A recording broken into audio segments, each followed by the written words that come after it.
Arthur. Di sini si Steve dan Arthur akan sering banget terlibat percecokan. Oke, singkat cerita, saat meraih kesuksesan itu, Steve pun berubah dari sifat, sikap, dan lain sebagainya. Dia udah nggak punya waktu lagi buat sekedar nyapa temannya sendiri, yaitu si Woz, Bill, Chris, dan Daniel, yang awalnya merintis Apple bareng-bareng sama dia. Bahkan Steve tidak memberikan hak saham Apple sepeser pun untuk Bill, Daniel, dan Chris, serta menganggap bahwa sekarang Apple itu udah punya banyak teknisi lain yang lebih hebat daripada mereka semua. Steve pun juga kalau lagi marah, sekarang jadi gampang banget buat mecat karyawannya. Sampai puncaknya saat pacarnya Steve mengaku hamil dan mengandung anaknya Steve, si Steve pun gak percaya dan gak mau bertanggung jawab sama sekali dan justru malah mengusir pacarnya itu. Dia gak mau ngakuin kalau itu adalah anaknya. Mungkin di sini Steve masih trauma karena dulu dia juga gak diakuin sebagai anak sama orang tua kandungnya. Tapi tanpa sadar, Steve justru ngelakuin hal yang sama ke anak kandungnya sendiri. Pokoknya si Steve ini sekarang udah benar-benar berubah semenjak dia sukses. Singkat cerita, kesuksesan Apple ini terus-menerus naik tajam. Bahkan dalam waktu 1 jam saja, saham Apple laku terjual sampai 4,6 juta lembar. Tapi saat si Steve sedang memimpin sebuah proyek bernama Lisa Computer, Arthur dan para anggota dewan pun membuat kebijakan bahwa Steve akan dikeluarkan dari proyek Lisa Computer itu.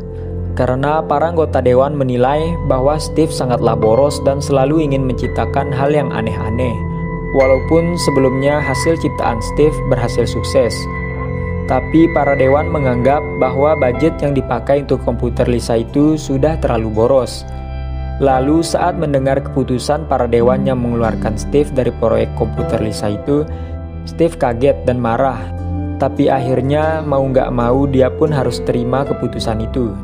Oh iya, di sini Steve masih tetap owner Apple-nya. Lebih tepatnya, posisi Steve ini adalah pimpinan direksi dan pemegang saham terbesar Apple. Cuman semenjak dia nggak megang proyek komputer Lisa itu, dia pun jadi nggak punya proyek khusus yang dia pegang sendiri. Dan akhirnya, dia pun milih libur atau cuti. Nah, saat ngabisin waktu di rumah itu, Steve jadi ngerenung semua kesalahan dan kesombongannya saat di kantor. Dan mulai dari situ, si Steve pun perlahan mulai mencoba berubah ke arah yang lebih baik. Sampailah di suatu waktu, ada sebuah telepon dari Mac yang bilang ke Steve bahwa ada sebuah proyek yang bernama Macintosh. Dan para anggota dewan itu ingin Steve yang memegang proyek itu. Akhirnya, Steve pun kembali lagi ke kantor dan mulai menjalankan tugasnya dengan sikap yang berbeda dari sebelumnya. Dia jadi lebih sederhana, humble, tapi tetap memiliki visi dan kreativitas yang tak pernah pudar. Di proyek Macintosh itu, Steve pun mulai dengan merekrut orang-orang pilihannya yang sebagian besar adalah temannya sendiri yang dulu di awal merintis Apple bareng-bareng. Kayak si Chris, Bill, Hawk, dan tentunya si Woz yaitu sahabat sejatinya. Akhirnya setelah semua itu jadilah sebuah komputer revolusioner baru bernama Macintosh. Lalu untuk mensukseskan penjualan Macintosh itu, Steve pun merekrut John Sculley, yaitu presiden di perusahaan minuman bersoda bernama Pepsi. Awalnya semua ragu apakah si John Sculley ini mau pindah dari Pepsi, karena saat itu John di Pepsi sangatlah sukses, sampai mendapat gelar marketing yang jenius. Tapi ada satu kalimat dari Steve Jobs ini yang berhasil membuat si John berubah pikiran, yaitu singkat cerita, Macintosh pun berhasil di-launching untuk pertama kalinya. Dan saat itu semua orang di perusahaan sangat berharap besar dengan produk revolusioner baru itu. Tapi nyatanya semua nggak sesuai dengan apa yang diharapkan. Saat peluncuran Macintosh, penjualannya nggak memenuhi target. Setelah diteliti, ternyata penyebabnya ada beberapa faktor. Faktor yang pertama yaitu karena si John diam-diam menaikkan harga jual Macintosh tanpa sepengetahuan si Steve.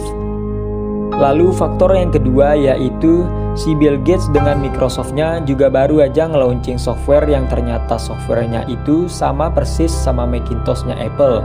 Dan saat tahu bahwa Microsoft udah nyuri ide dari Apple itu, Steve pun marah besar dan menelpon Bill Gates. Lalu Steve Jobs pun berkata pada Bill Gates bahwa "You stole my software, and I will make it my life's mission that you never, ever make another dollar." Nah, singkat cerita, setelah semua kejadian itu, Steve pun mendapatkan kritikan yang tajam dari para dewan karena proyek Macintosh-nya itu telah gagal.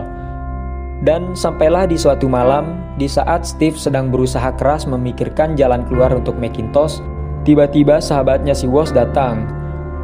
Woz yang sudah merintis Apple bersama dengan Steve dari awal, menemuinya malam itu hanya untuk mengatakan pada Steve bahwa dia berhenti dan keluar dari Apple.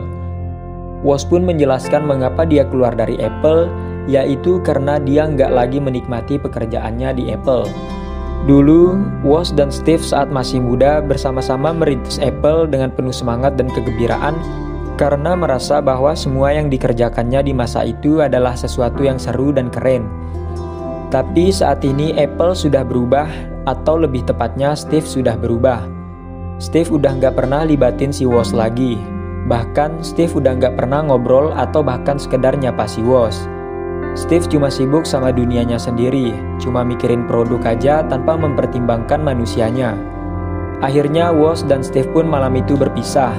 Lalu beberapa waktu setelah kegagalan Steve di proyek Macintosh itu dan membuat kerugian terbesar Apple sepanjang sejarah, akhirnya sekali bersama para dewan pun memutuskan untuk menendang Steve keluar dari Apple. Saat mendengar itu, Steve pun merasa sangat kecewa karena dia nggak pernah menyangka bahwa John Sculley, yaitu orang yang direkrutnya sendiri, ternyata bakalan nusuk dia dari belakang. Lalu sampailah di saat vote pengambilan suara para dewan untuk memutuskan memilih antara John Sculley atau Steve Jobs yang akan menjalankan Apple, maka seluruh dewan pun memberikan suaranya untuk John Sculley. Dan tak ada satupun yang mendukung Steve sama sekali. Bahkan si Mac pun, orang yang bareng-bareng merintis Apple bareng Steve dari awal, lebih memilih John Sculley. Akhirnya Steve pun resmi ditendang keluar dari perusahaan yang dia bangun sendiri. Semenjak saat itu, Steve kini diperlihatkan memulai kehidupan barunya bersama dengan anak-anak dan istrinya. Dan dia juga membangun perusahaan komputer baru bernama NeXT. Berbanding terbalik dengan NeXT yang sukses, Apple justru semakin turun dan harga sahamnya pun anjlok. Akhirnya para dewan pun memutuskan untuk memecat John Sculley. Dan kemudian kepemimpinan Apple pun terus silih berganti karena belum menemukan pemimpin yang tepat dan bisa menyelamatkan Apple dari kebangkrutan. Jajaran dewan pun juga silih berganti. Sudah tidak ada lagi Arthur di sana dan berganti dengan orang-orang baru dan hanya menyisakan si Mac saja sebagai dewan senior di sana. Lalu sampailah di suatu waktu saat Apple sedang menuju kebangkrutan, semua jajaran dewan pun meminta Steve Jobs untuk kembali memimpin Apple dan menyelamatkannya. Mulai dari situ, Steve pun kembali lagi ke Apple dan melakukan beberapa perombakan besar.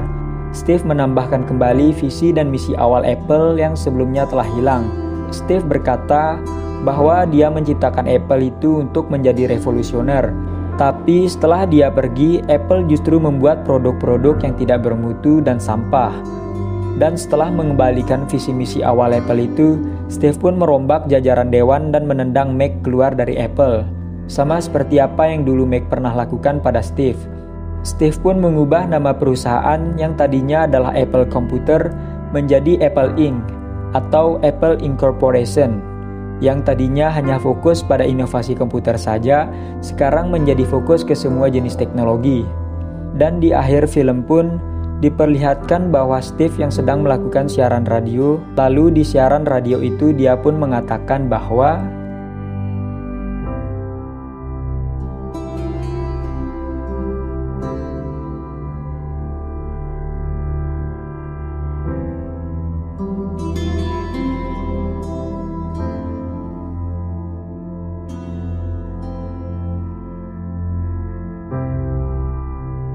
dan film pun berakhir.